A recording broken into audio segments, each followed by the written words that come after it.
ಪ್ರಧಾನಿ ಮೋದಿ ಭದ್ರತೆಗೆ ಮುಧೋಳ ನಾಯಿ. ಮೋದಿ ಭದ್ರತೆಯ ಎಸ್ಪಿಜಿ ಟೀಮ್ಗೆ ಮುಧೋಳ ನಾಯಿ ಅಧಿಕೃತವಾಗಿ ಈಗ ಸೇರಿದೆ. ಮುಧೋಳ ನಾಯಿ ಈ ಹಿಂದೆ ಮನ್ ಕಿ ಬಾತ್ನಲ್ಲೂ ಪ್ರಧಾನಿ ನರೇಂದ್ರ ಮೋದಿ ಅವರು ಮುಧೋಳ ನಾಯಿಯ ಬಗ್ಗೆ ಮಾತನಾಡಿದ್ರು.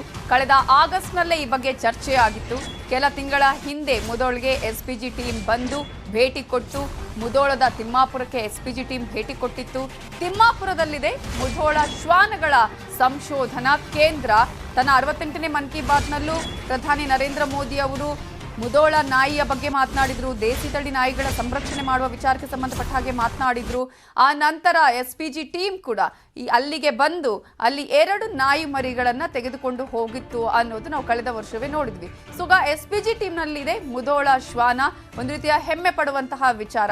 ಪ್ರಮುಖವಾಗಿ ಈಗ ಮುಧೋಳದ ನಾಯಿಯ ವಿಚಾರಕ್ಕೆ ಬಂತಂತ ಹೇಳಿದ್ರೆ, ಈ ಹಿಂದೆ ಯಾವ ರೀತಿಯಾಗಿ ರಕ್ಷಣಾ ವಿಚಾರಕ್ಕೆ ಸಂಬಂಧಪಟ್ಟ ಹಾಗೆ ಅಥವಾ ಮಿಲಿಟರಿ ವಿಚಾರಕ್ಕೆ ಸಂಬಂಧಪಟ್ಟ ಹಾಗೆ ಮುಧೋಳ ನಾಯಿಯನ್ನು ಬಳಕೆ ಮಾಡಿಕೊಳ್ಳಲಾಗ್ತಾ ಇತ್ತು. ಈಗ ವಿಶೇಷವಾಗಿ ಪ್ರಧಾನಿ ನರೇಂದ್ರ ಮೋದಿ ಅವರ ಎಸ್ಪಿಜಿ ಟೀಮ್ ಕೂಡ ಆ ಒಂದು ತಂಡದಲ್ಲೂ ಕೂಡ ಮುಧೋಳ ನಾಯಿ ಸ್ಥಾನವನ್ನ ಪಡೆದಿದೆ.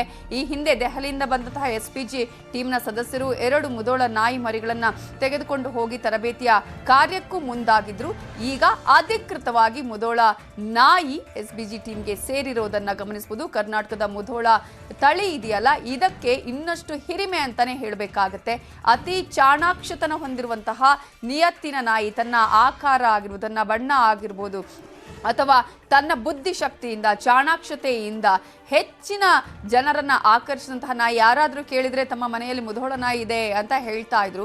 ಪ್ರಧಾನಿಯವರು ಕೂಡ ಈ ರೀತಿಯ ದೇಸಿ ತಳಿಗಳ ಬಗ್ಗೆ ನಾವು ಮಾತನಾಡಿದ್ರು. ಆತ್ಮನಿರ್ಭರ ವಿಚಾರಕ್ಕೆ ಸಂಬಂಧಪಟ್ಟ ಹಾಗೆ ಮಾತನಾಡುವಾಗಲೂ ಮುಧೋಳ ನಾಯಿಯ ಬಗ್ಗೆ ಅವರು ಪ್ರಸ್ತಾಪವನ್ನ ಮಾಡಿದ್ರು. ತನ್ನ ವಿಶೇಷ ಶಕ್ತಿಯಿಂದ ಎಲ್ಲರನ್ನ ಮುಧೋಳ ನಾಯಿ ಸೆಳೆತಾ ಇದೆ.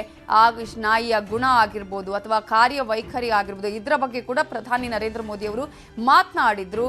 ಆ ಒಂದು ಸಂದರ್ಭದಲ್ಲಿ ಎಸ್ಬಿಜಿ ಟೀಮ್ ಕೂಡ ಈ ಮುಧೋಳ ನಾಯಿಯ ಬಗ್ಗೆ ಮಾಹಿತಿಯನ್ನ ಪಡೆದುಕೊಳ್ಳೋದಕ್ಕೆ ಬರುತ್ತೆ. ಬಾಗಲಕೋಟೆ ಜಿಲ್ಲಾಡಳಿತಕ್ಕೆ ಬಂದಂತಹ ಈ ಒಂದು ತಂಡ ನಂತರ ಬಾಗಲಕೋಟೆ ಜಿಲ್ಲೆಯ ಮುಧೋಳಕ್ಕೆ ಆಗಮಿಸಿ 2 ನಾಯಿ ಮರಿಗಳು ತೆಗೆದುಕೊಂಡು ಹೋಗಿ ಅಲ್ಲಿ ತರಬೇತಿಯನ್ನ ಮಾಡಿದ್ದಾರೆ.